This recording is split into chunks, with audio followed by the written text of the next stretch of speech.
content d'être avec toi. Bah oui, moi aussi, ça me fait plaisir. Moi c'est Anaïs, j'ai 32 ans, lyonnaise d'origine, marseillaise de cœur. Je connais Jean-Marie depuis 8 ans, depuis que je suis arrivée à Marseille, puisque je suis arrivée à Marseille par hasard pour un stage chez France Nature Environnement, une association de protection de l'environnement, pour faire un stage sur l'aménagement et le juridique. Et bizarrement, je suis tombée sur Jean-Marie. Et C'est de pas là, fait mal, voilà. hein. Et de là, s'en est suivi 8 ans de collaboration dans le travail, de grandes discussions et d'amitié, avec un petit trio infernal qui s'est vite créé avec Sophie, qui était mon maître de stage et qu'il faut quand même mentionner ici sur l'engagement. Absolument, tout à fait. Ouais, oui, ouais, ouais. Anaïs, tu viens de dire en fait les raisons pour lesquelles je t'ai choisi, c'est-à-dire une collaboration, mais je dirais même une intimité dans la manière de voir les choses et de les fabriquer au fur et à mesure à France Nature Environnement. Les juristes de formation, c'est un, comment dire, un domaine très important pour nous. Nous ne sommes pas des acteurs directs de terrain, puisqu'on a toutes les associations de base au niveau de France Nature Environnement. Une jeune militante sur le thème de l'engagement, je ne pouvais pas choisir quelqu'un d'autre qu'Anaïs. Voilà. Du coup, j'ai un peu une première question à te poser, c'est pour toi, qu'est-ce que l'engagement ? Comment tu le définis ? Parce que finalement, l'engagement, c'est très large. On a peut-être chacun notre vision. Pour moi, c'est une manière d'exprimer dans une réalité et dans l'action des valeurs ou des pensées ou une éthique ou des volontés que je peux avoir à l'intérieur de moi-même. Voilà, c'est une relation personnelle, intime de moi-même avec la réalité sociale, politique, environnementale, etc., humaine. Des choses. Voilà la définition que moi je donnerais pour moi. Comment ça t'est venu finalement du coup, puisque tout le monde ne se sent pas forcément engagé, d'où ça devient l'engagement ? Il y a quelque chose qui t'a inspiré au début ? Bah, je dirais que très rapidement, j'ai été confronté à des problèmes ou à des situations, notamment au niveau de la faim dans le monde. Et donc, je suis intervenu, c'est quelque chose que je ne pouvais pas supporter, pour lequel je me suis, alors du coup, engagé. C'est vrai que dans les années, début des années 60, de cette tristesse gaulliste, je dirais, de la société d'après-guerre rurale et un peu bornée, le fait de voir que le monde souffrait était comment dire, un truc d'engagement. Après, bon, oui, 68 et tout, ça a été quand même différent. Mais tu sais, l'environnement, je crois qu'on partage ça. Enfin, moi, je partage ça depuis très très très longtemps. Toi d'ailleurs, tiens, comment les choses te sont venues? Pourquoi t'es pas venue une grande juriste avocate dans un cabinet, lyonnais ou parisien, parce que tu en as les capacités? Parce que je suis déjà plus ou moins avocate pour France Nature Environnement. Dans mon métier, disons que je fais les mêmes tâches qu'un avocat, mais sans la robe et sans le salaire. Hein, voilà, disons-le. J'allais dire la robe de temps en temps, mais... L'engagement, c'est ça aussi. C'est l'associatif avec tout ce qui va avec. Moi, c'était l'environnement. Ça a toujours été l'environnement. Je pourrais pas te dire pourquoi. Depuis toute petite. Déjà petite, je voulais travailler à l'ONF, je voulais être à l'extérieur, je voulais être avec les animaux, avec la forêt. C'était les espaces. C'est ça qui me portait. Et voilà. Toi, finalement, c'était plutôt... Et c'est sur ça qu'on s'est rejoints, d'ailleurs. Oui. J'ai cru comprendre que ton engagement, plus jeune, il a plutôt été politique, à la base, peut-être. Y a un point, moi, qui m'a intriguée dans les petites notes que tu m'avais données pour préparer cet entretien. Tu m'as noté le premier jour sur les marches du Centre d'études techniques et d'équipement Aix-en-Provence et la Marseillaise. Donc, j'avoue, ça m'a intriguée et je voulais te demander... Qu'est-ce qui s'est passé ce premier jour sur les marches de ce centre ? Est-ce que tu me raconterais pas ça ? C'était l'immeuble du bout de la ZUP, là, dans lequel était le centre d'études techniques de l'équipement, enfin la partie urbanisme, environnement, etc. Et il y avait des marches qui montaient à la truc. Et puis, premier jour, donc j'étais embauché, le premier jour, je commence à monter et les gens étaient en train de distribuer la Marseillaise. Pas distribuer, vendre la Marseillaise. Alors, je dis, Marseillaise, qui était le journal du Parti communiste, hein, à l'époque, mais c'est aussi un journal régional. Et je leur dis, mais vous faites ça, là? Donc moi, dans ma tête, j'étais déjà quand même très politisé. Et ils me disent, oui, oui, et d'ailleurs, si tu veux, tiens, hop, ils me donnent un paquet de Marseille. Personne ne me connaissait, les gens, ils me voyaient pour la première fois. Et mes collègues de bureau et mes chefs, tout ça, ils m'ont vu pour la première fois en train de vendre la Marseillaise. Donc la Marseillaise, journal communiste, et t'es coco, toi? Ben, si tu veux, oui, en 68, c'est plutôt... bon, il y avait d'un côté les Mao, trotskistes, etc., auxquels, enfin, comment dire, j'ai participé à des trucs comme ça, mais très vite, je me suis mis sur un côté plus, entre guillemets, plus réformiste. Oui, ça t'étonne peut-être, mais un côté plus réformiste. Et je disais, mais il faut qu'on arrive à profiter de ce mouvement et de l'ampleur qu'il y a pour pouvoir changer des choses à l'intérieur même de la fac, en plus de ce qu'on peut faire au niveau révolutionnaire dans la société. Et donc, si tu veux, j'ai participé à la coordination étudiante qui s'occupait des discussions sur l'université du futur, etc. Donc en tant que sociologue, j'avais ce truc-là. Déjà dès cette époque-là, comment dire, mon penchant était vers le PCF. Mais à l'époque, tout le monde allait vers le PCF, ou presque, quoi. Et donc, je dirais que quand je me suis retrouvé sur les marches de l'escalier, je n'ai pas eu ni de réticence, ni de honte, ni de respect humain par rapport à mon engagement, Ouais. comment dire, collectif et tout. D'ailleurs, j'ai jamais eu, quand il a fallu être quelque part pour faire quelque chose, je ne me suis jamais posé de questions, mais que vont dire les gens qui s'éveillent. Alors après, la limite, c'est le milieu professionnel. Ça m'amène à me poser la question du collectif. Tu disais l'engagement collectif. Est-ce que pour toi, l'engagement, il est forcément collectif? Pour moi, l'engagement individuel, si tu veux, individuel, personnel, Ouais. pour faire petite action, enfin, ou donner du fric, ou signer une pétition, ou signer, ou accueillir chez soi un migrant. J'en vois très très vite la limite, quoi. Okay. Et que je me dis que seule une action plus collective, des fois même de collectif, comme on est ici à la base. Hein, c'est un collectif de collectifs où il y a beaucoup de gens, Alternativa, la Roue, Marseille en transition, les jardins collectifs, etc. etc. Donc on acquiert de la puissance, de la visibilité, de la lisibilité, et donc une certaine efficacité quand on agit à un niveau, je veux dire un gros mot, mais le truc individuel, ça me fait penser un peu à la charité. Ok. Voilà, enfin, une action un peu charitable. Et comme disait ma femme, qui reprenait ça d'une chez où, je ne sais où, là où il y a de la charité, il n'y a pas de justice. Et en effet, du coup, quand on quitte le domaine de la charité pour une action dérangeante et qui remet en cause les choses, eh ben, en général, ce qu'on vise, c'est une meilleure justice sociale, etc., environnementale et tout. Ah, c'est Je drôle suis parce clair que... là ou? Ouais, mais c'est drôle parce que moi je me disais souvent, je voyais l'engagement individuel presque comme un premier pas vers l'engagement collectif, que l'engagement collectif pouvait faire peur finalement dans un premier temps, quand on démarre en tout cas, qu'on n'est pas forcément dans ces milieux-là, de se dire bon bah je commence à mon petit niveau sur une petite chose individuelle, effectivement, pétition, me mettre pour aider sur un stand, un week-end ou quoi. Et puis, ben, ça permet d'appréhender un peu justement les collectifs dans lesquels on pourrait rentrer, parce que ça fait peur, un collectif aussi, mine de rien, c'est énorme. Nous, on a été ensemble chez France Nature Environnement. On a connu la problématique du bénévolat, donc de l'engagement. Comment amener des bénévoles chez nous, comment leur donner une place, qu'est-ce qu'ils peuvent trouver à faire chez nous aussi. Et on voyait bien que c'était pas évident quand on n'était pas dans le collectif dès le début de trouver sa place, quoi, de faire son trou.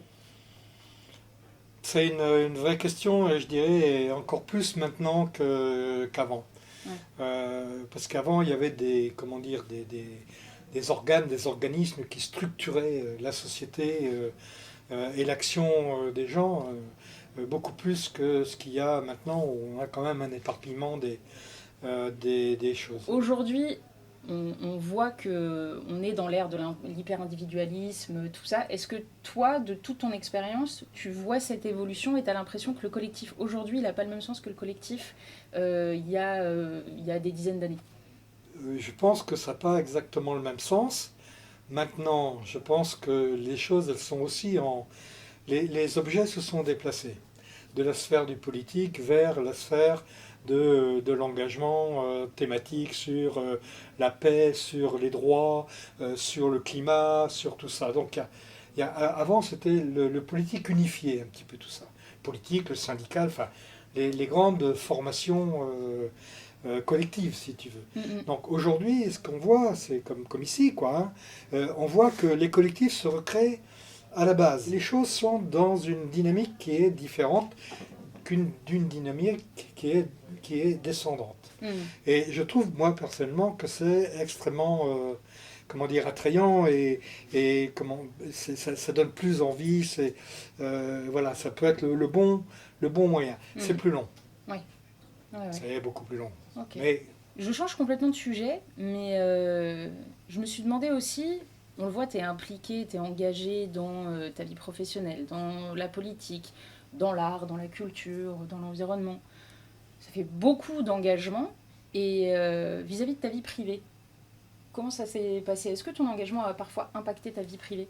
L'engagement au niveau politique, c'est sûr. Je dirais, moi, mes enfants, en particulier mon fils, quand c'est l'engagement politique à Aix, où j'ai milité comme un fada, et ben, je ne dis pas qu'il n'en a pas souffert. Je pense que j'étais moins présent par rapport à lui, par rapport à Claire aussi. Donc c'était des choses, bon, enfin, par rapport aux enfants, j'étais moins présent. C'est vrai que l'équilibre est parfois difficile à faire.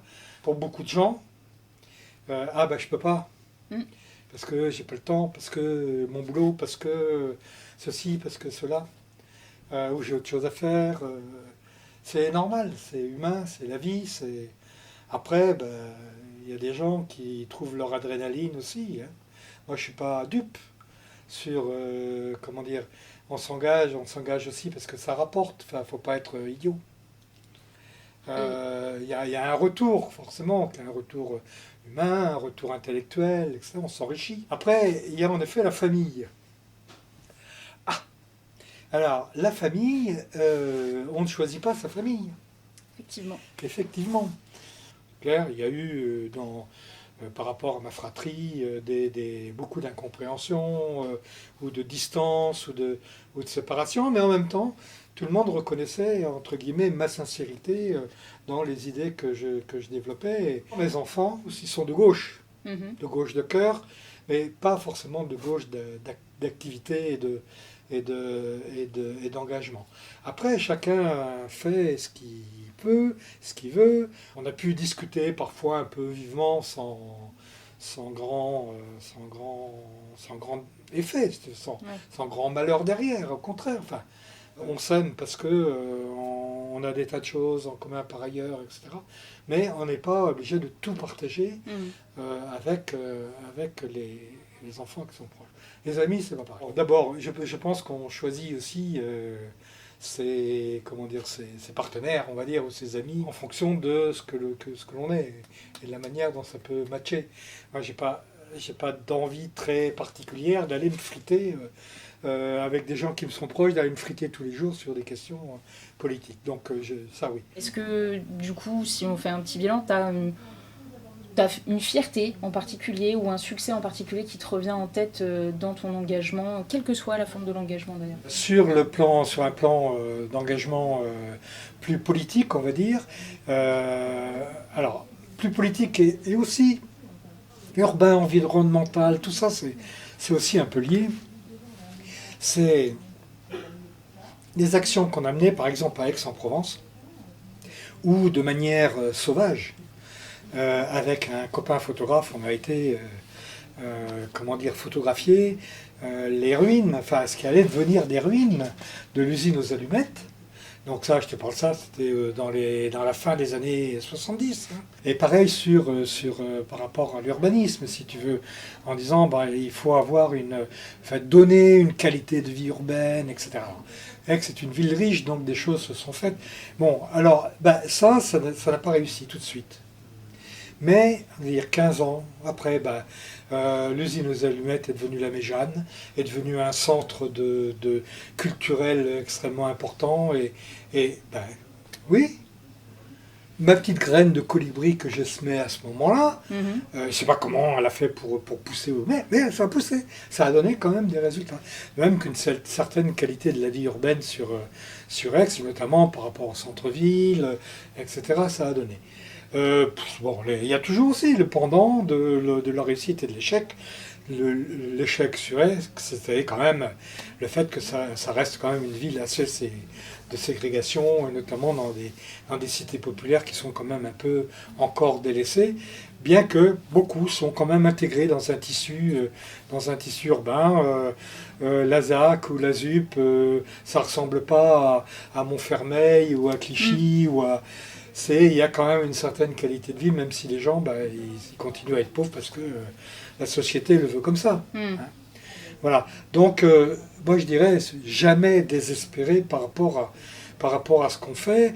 On ne sait jamais comment ça va un jour s'éclore et tout ce qui a été fait en matière de climat, toutes les luttes qu'on a menées, tout ce qu'on a fait au niveau Agenda 21, etc.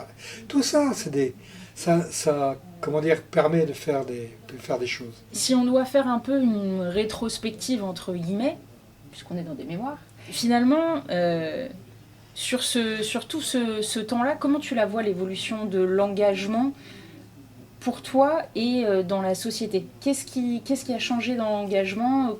Est-ce qu'il y a eu une vraie évolution? Est-ce que finalement les thèmes sont toujours là? Est-ce qu'il y a quelque chose d'un peu universel dans l'engagement qui perdure? Ou est-ce que à chaque époque son engagement, et est-ce que tu comprends encore l'engagement d'aujourd'hui? Est-ce que tu te retrouves dedans? Est-ce que les formes d'engagement actuelles te parlent toujours, par exemple? Vous avez 2 heures. Et combien de préparations? Oui. Fondamentalement, oui. Mais c'est parce que l'engagement, c'est pas un truc en l'air. C'est un truc qui est directement lié, c'est un produit social dans une société donnée à un moment donné. Voilà, c'est tout, c'est comme ça. Donc oui, et maintenant, oui, alors le processus d'individuation, il est aussi à l'œuvre, mais je pense que l'engagement prend des formes nouvelles. Le taux de syndicalisation a chuté de je ne sais plus combien, 50%. Maintenant, on fait 10% le nombre de syndiqués. Alors là, c'est un peu en sociologue que je parle, hein, donc je pense qu'on est tous à peu près d'accord sur ce constat-là. En même temps, il y a des formes nouvelles qui naissent. Des formes nouvelles d'organisation, des formes nouvelles, donc des formes nouvelles d'engagement. On a parlé un peu des jeunes tout à l'heure et de la manière dont, d'une manière un peu différenciée, ils s'engageaient. Donc oui. Alors après, tu dis, est-ce que je me retrouve? Moi, j'ai pas le choix. J'ai jamais eu le choix. Tu pourrais te dire, ça ne me correspond plus. Donc je me tire. Je me retire de l'engagement. Alors, non, parce que non, tu vois, Christophe qui nous a accueillis tout à l'heure à la base, on a bossé ensemble, on a fait des trucs ensemble, on a monté des débats, etc. Donc, disons que je suis moins actif qu'avant, et plus au service maintenant. C'est-à-dire, si on me demande un truc, que ce soit matériel, de prêter mon fourgon pour aller chercher, pour faire des tracts, des machins, je le ferai. Si c'est pour un truc plus conceptuel, avoir une méthode, faire une enquête, je le fais. Enfin, la forme même de mon engagement est un peu différente. Là, demain, on va faire dans le cadre de la journée du patrimoine, hein, on va discuter sur le parc Longchamp de la communauté patrimoniale, dont je suis un petit peu à l'origine, mais maintenant c'est très divers, il y a beaucoup de monde. Je porte pareil, colibri, une petite graine, voilà. J'y crois encore que les petites gouttes servent à quelque chose et il faut continuer. Mais plus on sera nombreux pour apporter la petite goutte, plus le feu sera éteint.